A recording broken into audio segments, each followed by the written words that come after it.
kwa maana hakika Jesus Christ. Mathayo 7 mstari wa 7 unasema, you know what, my just I went to the studio and I meant to be there. They'll do be there, and I put it in the fucking face inside, man. And I said, I sang it in Swahili, you know.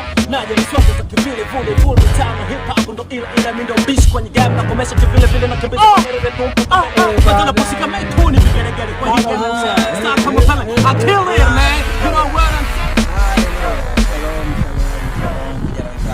Tumsifu Yesu Kristo. What the fuck? Amani ya Bwana iwe nanyi. Baraka nini? Kwa majina naitwa Pastor Balando. Ni mtumishi niliyetumwa na Jesus Christ mwana wa Nazareti aliye hai. Na nimefarijika sana kukutana nanyi vijana wenzangu. Hakika nimewaletea habari njema.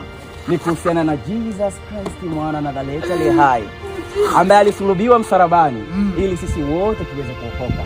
Kwa maana yeye ndiye Alfa na Omega, na ndiye mwanzo na mwisho. Na hii ni habari njema vijana wenzangu, kwa maana hakika Jesus Christ. Mathayo 7 mstari wa 7 unasema, ombeni nanyi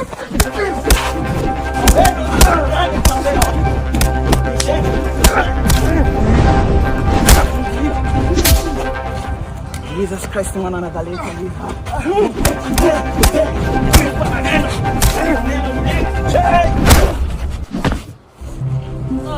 Bwana. Sasa karibu yangu. Yeye ndiye mwanga wa njia yangu. Vijana, twendeni kanisa. Unaenda.